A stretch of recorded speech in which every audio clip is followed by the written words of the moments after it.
বিষ, এই শব্দটা শুনলেই মনে অনেক কল্পনা জন্ম নেয়। কল্পনা অসহ্যকর তিক্ততার, কল্পনা অত্যন্ত বেদনাদায়ক মৃত্যুর। এবার যদি আপনাকে জিজ্ঞেস করা হয় যে সবচেয়ে বিষাক্ত বিষ কোনটা, তাহলে আপনি কি বলবেন? কেউ বলবে সর্পের বিষ, কেউ বলবে কাঁকড়া বিছের, কেউ বলবে কালকেউটের বিষ। কিন্তু না, এই সমস্ত রকম বিষ সেই বিষের সামনে টিকতে পারবে না যাকে আমরা বলে থাকি কানের মধ্যে ঢালা বিষ।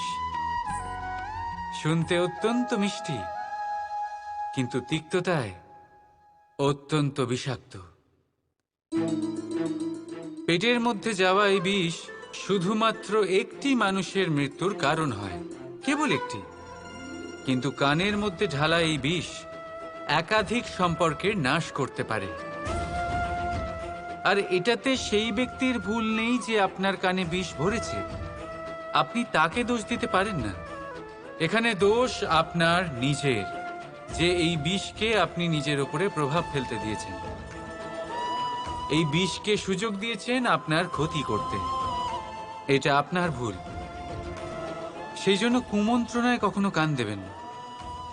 আপনার মনে ভালোবাসার দৃঢ়তা জাগিয়ে তুলুন আর নষ্ট করে দিন এই সংসারের সমস্ত বিষের প্রভাবকে।